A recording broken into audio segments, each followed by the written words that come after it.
Here's another interesting question.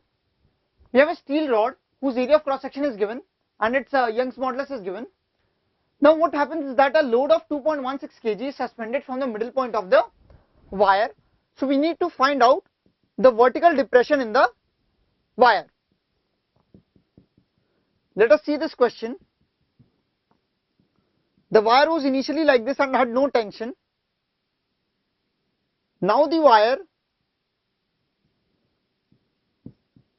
gets vertically displaced by some amount due to this 2.16 kg mass.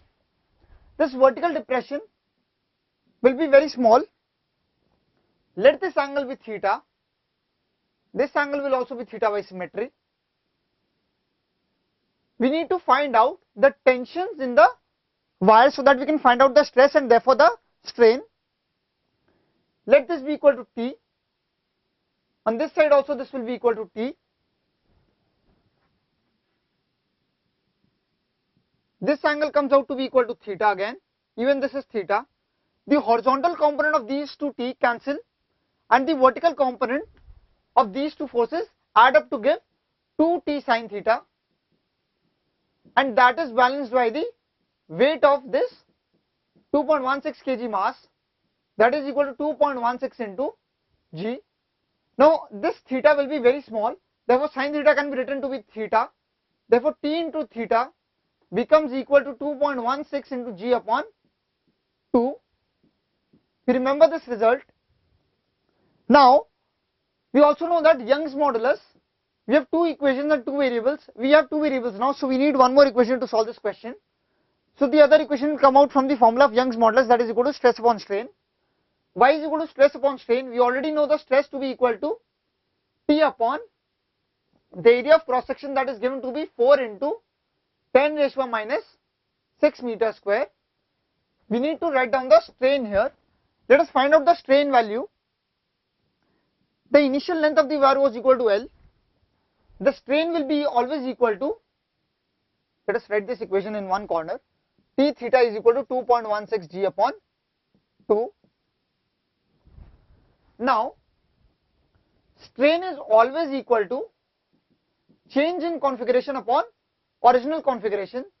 So change in configuration can be written as final length minus initial length. So that is equal to, this is L by 2, therefore this is L by 2 cos theta. Similarly this is equal to L by 2 cos theta, therefore we add up to give L by cos theta. So the final length is L by cos theta. The initial length was L and the original length was L, therefore this becomes sec theta minus 1. This can be written as, let us multiply numerator and denominator by sec theta plus 1 upon sec theta plus 1. Now since theta is very small, sec theta can be taken to be equal to 1, therefore the denominator becomes 2 and the numerator becomes sec square theta minus 1, that is equal to tan square theta. Therefore we get the strain to be equal to tan square theta upon 2. Now the strain comes out to be equal to tan square theta upon 2. Now again we know that theta is small, so for small theta, theta is equal to tan theta is equal to sin theta. Therefore tan theta, now we do not need this actually, we need to find out this x. So tan theta can be written as x upon L by 2, x upon L by 2. Therefore we substitute this here to get the strain to be equal to 4x square upon L square into 2, that is equal to 2x square upon L square. We substitute this value over here to get 2x square upon L square. The length is 1 meter, so we need not write anything else over here. The value of Young's modulus is given to be 2 into 10 raised by 11. So 2 into 10 raised by 11 into 4 into 10 raised by minus 6 into 2 into x square is equal to the value of T.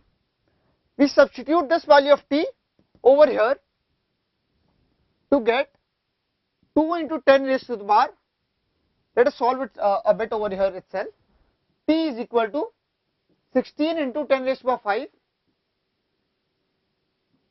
Therefore, over here 16 into 10 raised to the power 5 into theta is equal to 2.16 g upon 2. There is also a term of x square over here. So we multiply this by x square. Now theta in a diagram, theta can be written to be equal to tan theta. Since theta is very small, this can also be written to be equal to sin theta, but we will use tan theta over here because we need x.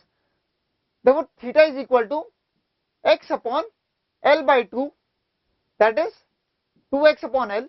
L is equal to 1 meter, therefore theta can be written to be equal to 2x. We substitute theta by 2x over here to get 32 into 10 raised to the power 5 into x cube is equal to 2.16 g upon 2. Therefore x cube is equal to 2.16 into g upon 64 into 10 raised to the power 5. This cancels here to give 10 raised to the power 4. This is equal to 216 upon 64 into 10 raised to the power 6. This is equal to 6 upon 4 into 10 raised to the power 2 meters. So the final answer comes out to be equal to 1.5 centimeters. So the final answer for the vertical displacement of the middle point of the rod comes out to be equal to 1.5 centimeters.